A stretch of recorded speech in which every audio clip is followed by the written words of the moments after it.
सीता के त्याग और तपस्या का वृतांत सुनकर रामचंद्र जी ने अपने विशिष्ट दूत के द्वारा महर्षि वाल्मीकि के पास संदेश भिजवाया, यदि सीता का चरित्र शुद्ध है और वे आपकी अनुमति ले यहाँ आकर जन समुदाय में अपनी शुद्धता प्रमाणित करें और मेरा कलंक दूर करने के लिए शपथ करें, तो मैं उनका स्वागत करूंगा। ये संदेश सुनकर वाल्मीकि ने कहलवाया, ऐसा ही होगा। सीता वही करेंगी जो श्री राम चाहेंगे, क्योंकि पति स्त्री के लिए परमात्मा होता है। यह उत्तर पाकर सीता शपथ के अवसर पर राजा राम ने सब ऋषि मुनियों, नगरवासियों आदि को उस समय सभागार में उपस्थित रहने के लिए निमंत्रित किया। दूसरे दिन सीता जी का शपथ ग्रहण देखने के लिए नाना देशों से पधारे ऋषि मुनि, विद्वान नागरिक सहस्त्रों की संख्या में उस सभा भवन में आकर उपस्थित हो गए। निश्चित समय पर वाल्मीकि सीता को लेकर आए। आगे आगे महर्षि वाल्मीकि थे और उनके पीछे दोनों हाथ जोड़े, नेत्रों में आंसू बहाती सीता आ रही थी। वे मन ही मन श्री राम का चिंतन कर रही थी। उस समय महर्षि के पीछे आती हुई सीता इस प्रकार जान पड़ती थी मानो सृष्टिकर्ता ब्रह्मा जी के पीछे श्रुति चली आ रही हो।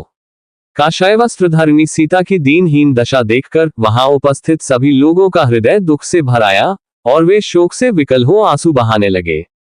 वाल्मीकि बोले, श्री राम, मैं तुम्हें विश्वास दिलाता हूं कि सीता पवित्र और सती है। कुश और लव आपके ही पुत्र हैं। मैं कभी मिथ्या भाषण नहीं करता। यदि मेरा कथन मिथ्या हो तो मेरी संपूर्ण तपस्या निष्फल हो जाए। मेरी इस साक्षी के बाद सीता स्वयं शपथपूर्वक आपको अपनी निर्दोषिता का आश्वासन देंगी। महर्षि के इन उत्तम वचनों को सुनकर और सभा के मध्य में जानकी को प्रांजलिभूत खड़ी देखकर रघुनंदन बोले, हे ऋषिश्रेष्ठ, आपका कथन सत्य है और आपके निर्दोष वचनों पर मुझे पूर्ण विश्वास है। वास्तव में वैदेही ने अपनी सच्चरित्रता का विश्वास मुझे अग्नि के समक्ष दिला दिया था, परंतु लोकापवाद के कारण ही मुझे इन्हें त्यागना पड़ा। आप मुझे इस अपराध के लिए क्षमा करें। तत्पश्चात श्री राम सभी ऋषि मुनियों, देवताओं और उपस्थित जनसमूह को लक्ष्य करके बोले, हे मुनि एवं विज्ञजनों, मुझे महर्षि वाल्मीकि जी के कथन पर पूर्ण विश्वास है, परंतु यदि सीता स्वयं सबके समक्ष अपनी शुद्धता का पूर्ण विश्वास दे तो मुझे प्रसन्नता होगी। राम का कथन समाप्त होते ही सीता हाथ जोड़कर नेत्र झुकाए बोली, मैंने अपने जीवन में यदि श्री रघुनाथ जी के अतिरिक्त कभी किसी 8 दूसरे पुरुष का चिंतन न किया हो तो मेरी पवित्रता के प्रमाण स्वरूप भगवती पृथ्वी देवी अपनी गोद में मुझे स्थान दें। सीता के इस प्रकार शपथ लेते ही पृथ्वी फटी, उसमें से एक सिंहासन निकला। उसी के साथ पृथ्वी की अधिष्ठात्री देवी भी दिव्य रूप में प्रकट हुई।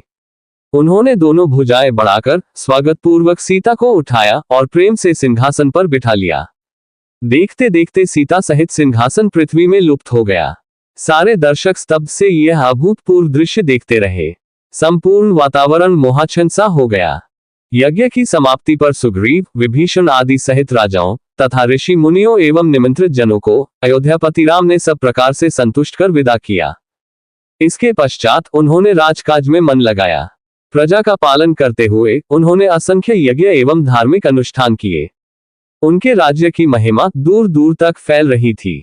प्रजा सब प्रकार से सुखी और संपन्न थी। पुत्रों एवं पौत्रों की समृद्धि एवं श्रद्धा से घिरी हुई माता कौशल्या ने इस संसार का त्याग किया। उनकी मृत्यु के पश्चात कैकेयी, सुमित्रा भी परलोकगामिनी हो गईं। भरत के पुत्र तक्ष और पुष्कल जब बड़े हुए तो कैकेयी नरेश तथा भरत के मामा युधाजित ने श्रीराम के पास संदेश भेजा कि सिंधु नदी के दोनों तटों पर गंधर्व देश बसा हुआ है। उस प्रदेश में गंधर्वराज शैलुष अपने 3 करोड़ महापराक्रमी गंधर्वों के साथ राज्य करते हैं। यदि आप उस प्रदेश को जीतकर सिंधु देश के दोनों ओर के प्रांतों को तक्ष और पुष्कल को सौंप दे तो अति उत्तम हो। कैकेयी नरेश की आज्ञा को शिरोधार्य कर श्रीराम ने भरत को गंधर्व देश पर आक्रमण का आदेश दिया। कैकेयी नरेश युधाजित भी अपनी सेना लेकर भरत के साथ आ मिले। दोनों सेनाओं ने मिलकर गंधर्वों की राजधानी पर धावा बोल दिया। दोनों ओर की सेनाएं भयंकर गर्जन तर्जन करती हुई परस्पर युद्ध करने लगी। देखते देखते समर भूमि में रक्त की नदियां बह गईं। सैनिकों के रुंड मुंड उस शोणित सरिता में जल जंतुओं की भांति बहते दिखाई देने लगे। 7 दिन तक ये भयानक युद्ध चलता रहा। अंतिम दिन वीर भरत ने संवर्त नामक अस्त्र का प्रयोग करके गंधर्व सेना का सर्वनाश कर दिया। इस प्रकार गंधर्वों को परास्त कर भरत ने 2 सुंदर नगरों की स्थापना की। एक का नाम तक्षशिला रखा और तक्ष को वहां का राजा बनाया। दूसरे का नाम पुष्कलावत रखकर उसे पुष्कल को सौंप दिया। नए अधिपतियों के शासन में दोनों नगरों ने अभूतपूर्व उन्नति की। 5 वर्ष पश्चात भरत अयोध्या लौट आए। इसके पश्चात श्री रामचंद्र ने भरत के परामर्श से लक्ष्मण के पुत्र अंगद के लिए कारुमथ में और चंद्रकांत के लिए चंद्रकांत नगर का निर्माण किया और उन्हें वहां का राजा बनाया। राजकाज की समुचित व्यवस्था करने के लिए उन्होंने अंगद के साथ लक्ष्मण को और चंद्रकांत के साथ भरत को भेजा, जो 1 वर्ष तक वहां का समुचित प्रबंध करके अयोध्या लौट आए।